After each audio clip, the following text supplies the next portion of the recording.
So this is Truth and Life Christian Church Association Corporate Worship. Okay? Meron po tayong isang dahilan kung bakit po tayo nagsasama-sama. Ano po yung dahilan na yun?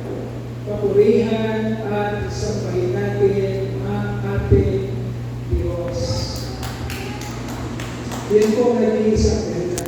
We are not here para po tayo ay pasikatan, paligsahan, yapanan, that's not the purpose. The purpose is we are gathered together here is to glorify God, worship Him in the splendor of His holiness. Okay? So, mga kapatid, para po tayo po ay lubusan maging katanggap-tanggap at kalugod sa Panginoon, let us be reminded by God of how really we should worship Him in the splendor of His holiness. What is really a genuine worship? Okay. Ministry ko ng Panginoon sa lupa. Nung lumabas siya, para mag-ministry. Alam natin ang edad niya is 30 years old siya. Okay? So, obviously, younger than that. But isang Pilipino natin na kapatid is Jesus Christ ministered in the earth for 3 years. Tatlong taon po nakasama niya ang kanyang mga students at nanapon siya patungkol sa mabuting balita. Okay, very seldom, or baka walang akap na makikita natin kung mababasa natin na meron silang na meron silang singing. Okay? Yung mga gospels ko, Matthew, Mark, Luke, and John, ang sinuto mga tindahan sa Ministry Church na merong tutugan at awitan. Tama po ba? Alas mo. So, ano kung ibig sabihin ng worship? Because sa panahon natin na ito, mga kapatid, parang pag sinabi natin worship, it is always associated with music, dancing, singing, instruments. Parang doon lang associated ang worship. But no, yun lang po ang expression ng ating thanksgiving. The worship itself, mga kapatid, ay napakalawak na gawain para sa Panginoon. At ayaw mo natin masasayang, mga kapatid, ang ating pagsasama-sama kung nakatulong tayo sa maling pagkaunawa ng patuloy at pagsamba sa ating Panginoon.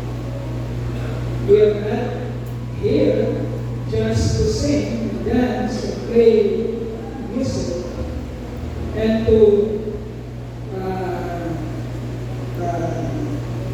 hear or display our talents and everything, at tatawagin natin yung worship.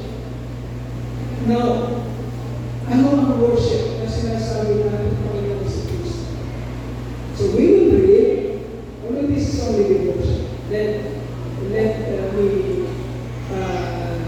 have your ears to read for 30 minutes. What I am reading in John chapter 4 is medyo mahaba. So John chapter 4 verse 1 to 26. At hayaan natin ipaliwanag sa atin ang ating Panginoon sa Kristo mismo.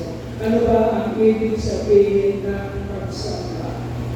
Okay? Para hindi po tayo maliligaw, mga kapatid, at matamay tayo sa kaluyang ng mainstream, parang tayo gagaya-gaya na lang, parang nauso, gagayahin natin, na hindi natin naiintindihan ano ba ang mga pinaggagayan natin sa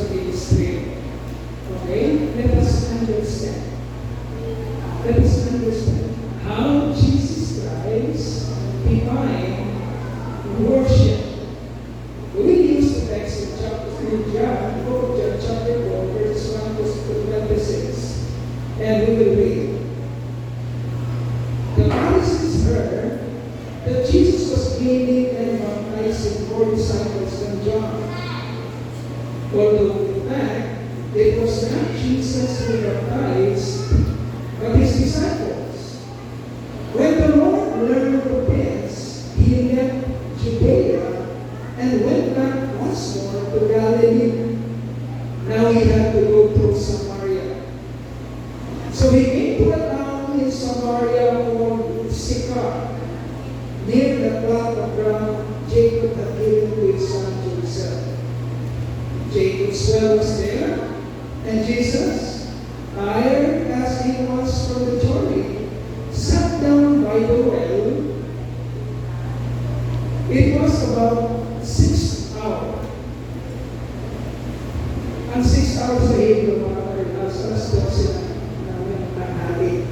Okay, si Jesus Christ namatay alas 3 na hapon, 9 hours. So yung 6 hours.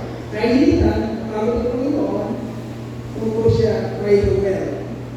When a Samaritan woman came to draw water, Jesus said to her, "Will you give me a drink?" His disciples had gone into the town to buy food. The Samaritan woman said to him, "You are a Jew, and I am a Samaritan woman. How can you ask me for a drink?" The Jews do not associate with the Samaritans. Jesus answered her, "If you knew the gift of God, and who it is that asks you for a drink, you would have asked him, and he would have given you living water." "Sir," the woman said, "you have nothing to draw with, and the well is deep. Where can you get this living water? Are you greater than our father Jacob, who gave us the well and drank from it himself, as did also his sons and his flocks and herds?" Jesus answered, "Everyone who drinks this water will be thirsty again. But whoever drinks the water I give him will never thirst. Indeed, the water I give him will become in him a spring of water, welling up to eternal life." The woman said to him, "Sir, give me this water, so that I won't get thirsty and have to keep coming here to draw water." He told her, "Go, call your husband and come back." "I have no husband," she replied. Jesus said to her, "You are right when you say you have no husband. The fact is, you have had 5 husbands, and the man you have now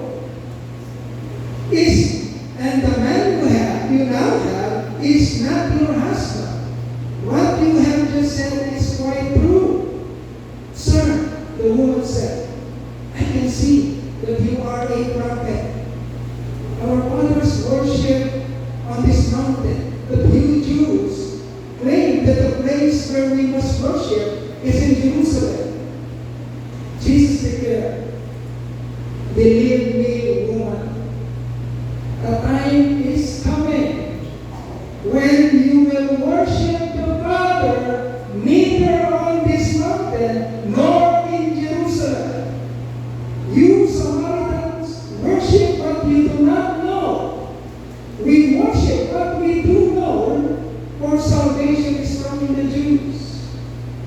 Yet a time is coming, and has now come, when the true worshippers will worship the Father in spirit and in truth. For they are the kind of worshippers the Father seeks."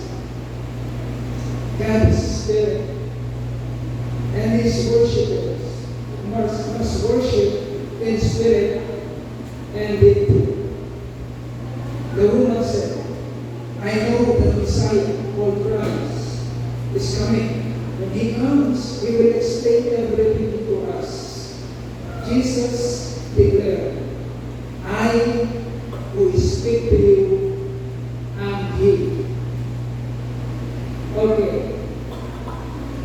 There is nowhere in the Bible, passages of the Bible, especially in the Gospel, or where we can find, mga kapatid, na pinaliwanag ni Jesus Christ kung ano ang tunay na pagsamba maliban sa makikipag-usap niya dito sa isang Samaritano. Ang kapatid na isang Samaritano ay hindi nakikipag-relasyon o nakikipag-associate sa mga Jew. Because the Jew, ang tingin ka sa mga Samaritano, sa mga yung lahi sa Samaritans is unclean. Okay? Yung mga ganun-ganun kasi yung mga Jew. Yung mga clean, yung mga unclean.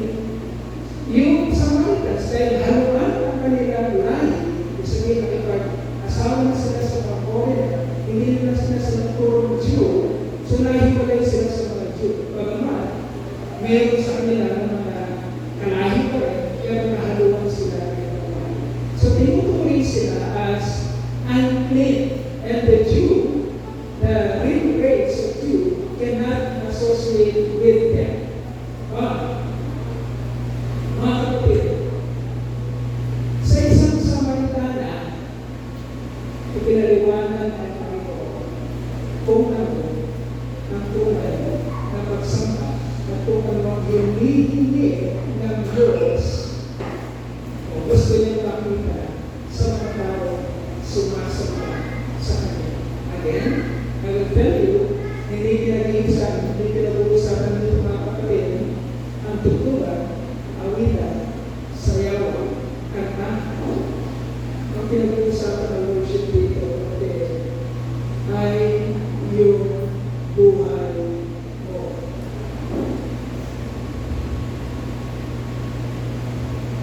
Ang tunay na pagsamba mga kapatid ay yung ginagawa mo sa buhay mo. Ano pa kaya ng Diyos kung makakatakan? Kung ang buhay mo naman ay malayo sa Kanya.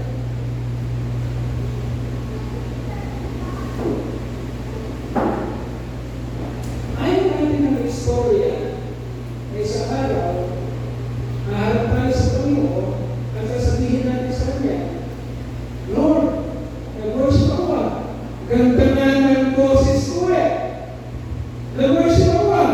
Husay ko ng tugtog eh. Nag-worship ako ah. Marami nang bumaya sa akin eh. Marami nang bumanga sa akin eh. At isang araw, sasabihin ko kayo sa'yo, ano sinasabi mo? Nag-worship ka? Doon ka. Ikaw na mapagdawa ng masama. Ginawang yun para sa sarili mo at hindi para sa akin. Saan mo gusto ko yung sa atin ang ating Panginoon? Ang is genuine worship. Ano nga ba ang tunay na pagsamba na tinatanggap sa langit? Well, sabi ng Panginoon sa Samaritana, sa verse 21 to 23, number one characteristic, sign na isang genuine worship is you are worshiping in spirit. You're worshiping in spirit. Walang kinalaman ng lugar. Masaya tayo ngayon. Nag-worship tayo, nabaligang panahon, umaawin tayo, hindi tayo pinapawisan, maganda natin mga instrumento, meron tayo mga mic, masaya tayo. Pero hindi naman tinitignan ko yun.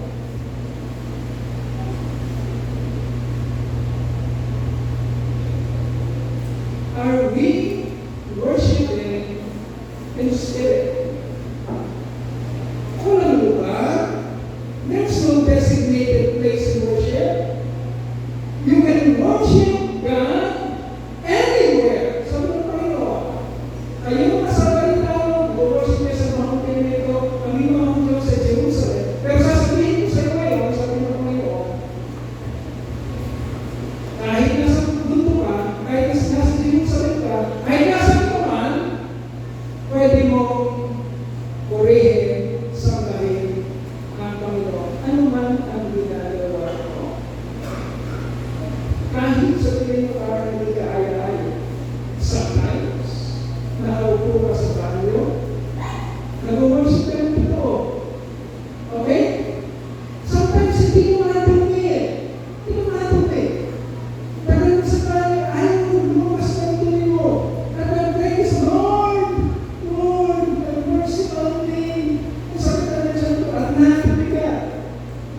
sa ginawa ng Lord sa that is worship.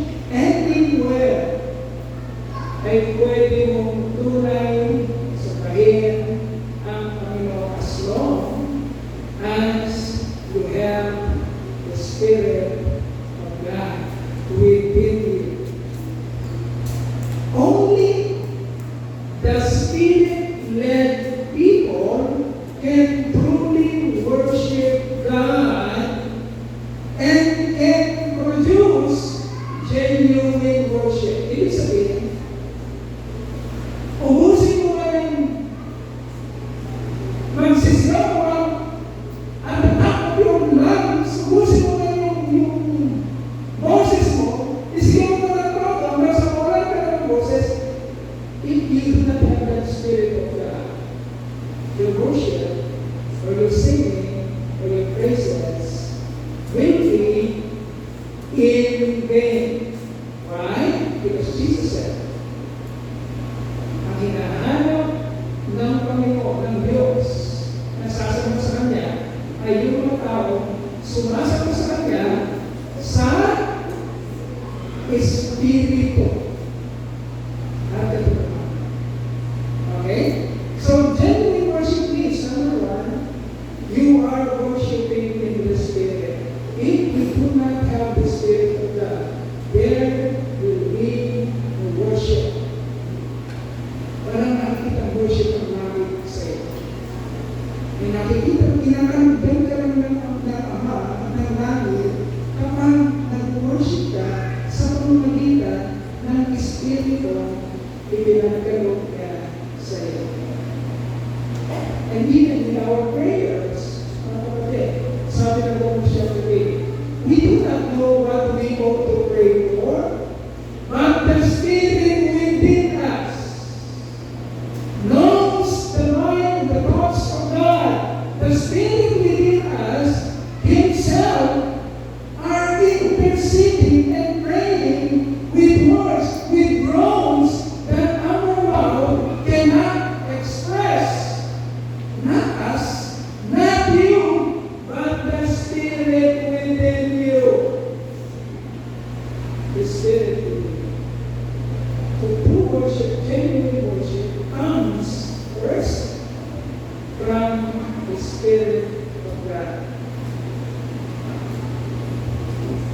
And then, what is genuine worship? It is a worship if you are worshiping in truth. Okay?